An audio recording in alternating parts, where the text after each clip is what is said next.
I'm on a quest to find the ultimate food and diet hacks. I've jabbed a sensor into my arm, I've made dozens of experimental smoothies, and I've tried some rather strange food combinations like vinegar and pastry. Cheers. All to bring you this video. Watch till the end to see how you can eat carbs without guilt, eat sweets without the sugar crash, and make ultra healthy, nutritious food taste like dessert. In the previous video, we discovered the body's glucose response and how that predicts feelings of hunger as well as energy levels. Glucose spikes and a roller coaster like this generally means that you're always hungry and always low energy. Whereas a flatter glucose curve like this means high energy levels throughout the day, less cravings, less hunger, and weight loss in easy mode. But what if there's a food you really like, but it has a bad glucose curve like this? Does this mean you have to say goodbye to your favorite food forever for the sake of your health? What if there was a way to hack your body's glucose response? As it turns out, there is. In fact, more than one. I used the book Glucose Revolution by Jesse Inchauspé as a guide and also did some of my own experimentation. And here are some of the surprising things I found. Let's start with a little experiment that really shocked me when I saw the results. You've probably been told that bananas are unhealthy because they're full of sugar. Is that true? Well, it turns out yes, but also no. Here's what happens when I eat 2 bananas back to back.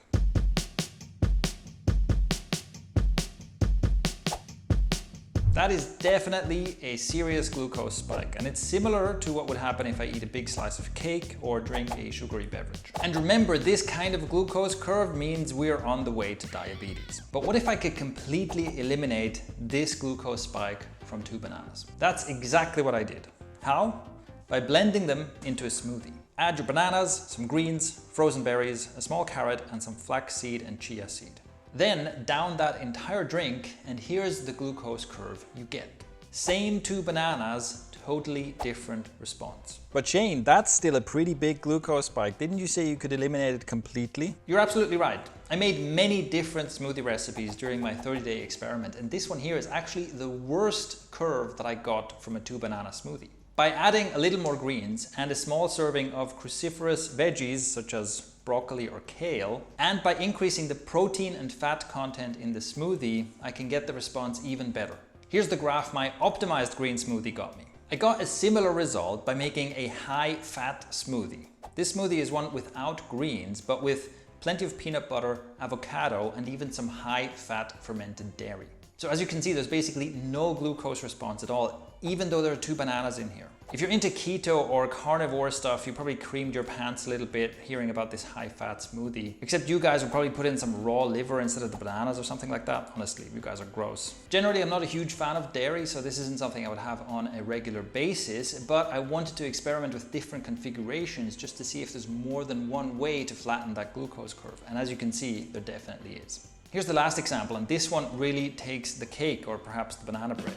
At the time I had this smoothie, my blood sugar levels were still elevated from the previous meal. And as you can see, from the time I had the smoothie, my blood sugar only went down. There's literally 0 spike here. And yes, this was a 2 banana smoothie as well. So this experiment clearly shows that your blood sugar response doesn't just depend on what you eat, but also on how you eat it. And remember, a flat glucose response generally means more energy, less hunger, less weight gain, or even more weight loss, and just generally feeling better, happier, and more motivated.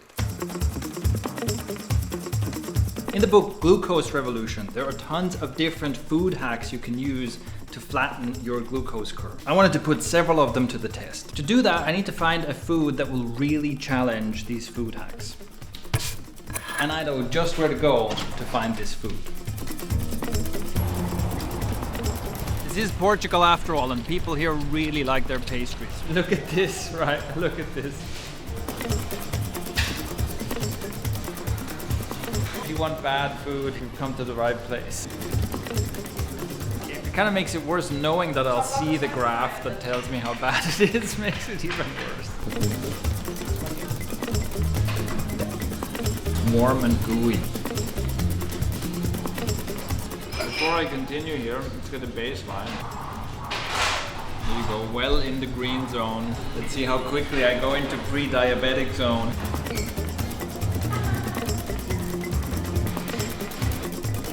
This is so sweet, even without measuring anything.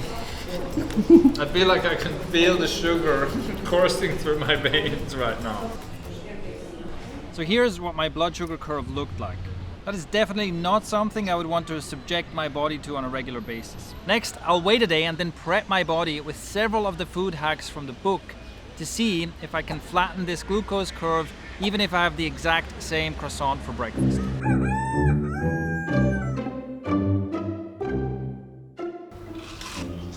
Fresh raw spinach, surprisingly good. Then I'm gonna have some broccoli. Basically the best kind of green you can have. Not my main recommendation to have this raw. If they're very young, very small, they can be good. But you know, it's not the most enjoyable thing. So complex carbohydrates first, then protein and fat. And I thought peanut butter is a bit of both, right? This is making for a rather strange breakfast so far. And then a bit of vinegar. Let's see how that goes. I think you're supposed to have this with a bit of water, but why not go all out? Is that enough? That's more than 1 tablespoon, right? Cheers. Oh. Good stuff. This has been my breakfast so far. Let's get a sugary croissant.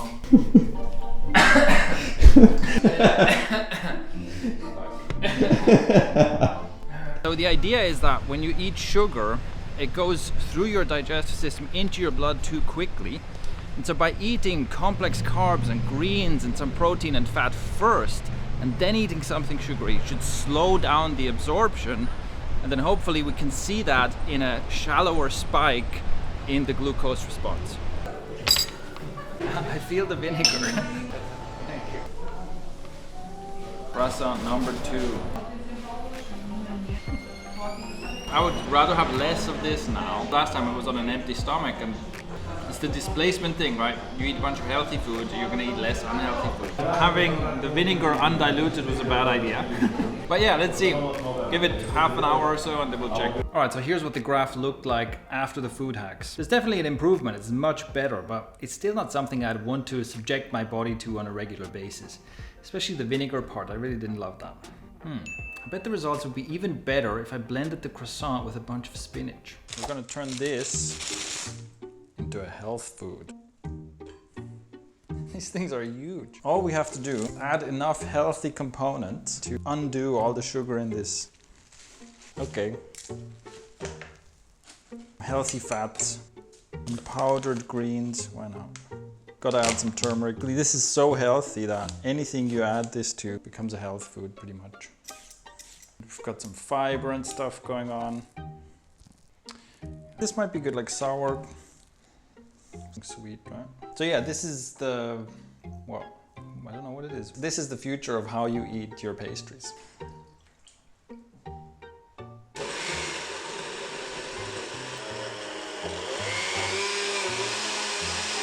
This is starting to look like a normal smoothie. So I think I'm gonna add just a little bit of avocado just to add smoothness. I declare this finished.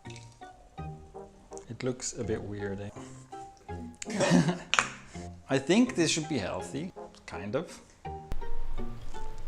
Wow, that tastes amazing. It's not bad, yeah? It really tastes like the croissant. Does it? You don't taste it, I taste it. I wouldn't want to have it every day. I don't know if this is better than just having a croissant. Probably better to just not have it. If anyone complains about having broccoli, maybe try this. The practical and actually useful takeaway here is this.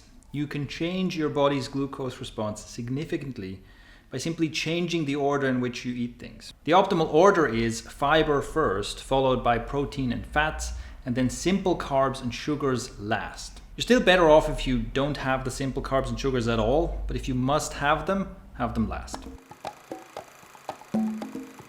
As a keen viewer, you might have noticed that many of my graphs show a double wave after a meal. Seemingly not just one glucose reaction, but two separate ones. When I saw this, I was wondering what the hell this means, and I found the answer thanks to Dr. Casey Means. It basically means that I have a super healthy metabolism, and you probably don't. Well, of course, I don't know what your metabolism looks like, but I couldn't help but feel a little bit smug when I read that this kind of biphasic glucose response is associated with lots of other positive health markers, and generally fit and healthy people tend to have this. My interpretation is that my metabolism is just better at dealing with sugar than, a normal person's metabolism. But on a more serious note, I did notice that when I was experimenting with loads of bad foods and eating sugary stuff to see my glucose response, I tended to get more of that single spike pattern. Whereas when I was eating more like I'm eating normally and eating healthier foods, I would get this double wave. So from my own experience, it does seem like this is the healthier pattern.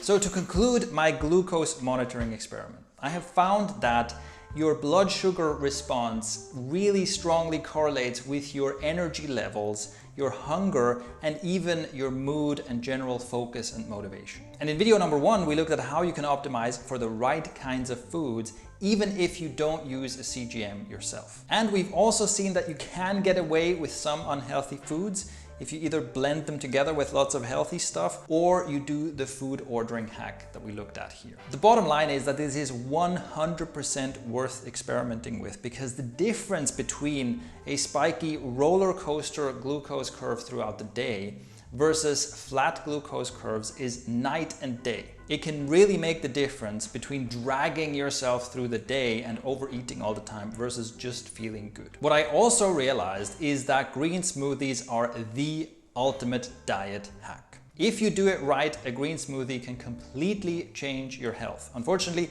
most people do them wrong. So make sure to subscribe, because I'm going to reveal to you my green smoothie secrets in an upcoming video. I actually found a lot more in these experiments, but it doesn't all fit into a YouTube video like this. In fact, I've discovered what is the most effortless way I've ever encountered to get and stay lean while building muscle mass, and doing it without ever having to count calories or be on a restrictive diet. I would have never discovered this without my extensive experimentation with glucose monitoring and, surprisingly, sleep optimization. If you want to learn this easy mode for fixing your diet, click the link in the description. I'll be teaching it all for free. Also, if you haven't seen the prequel to this video yet, click here to watch it now. And if you have, watch this video next.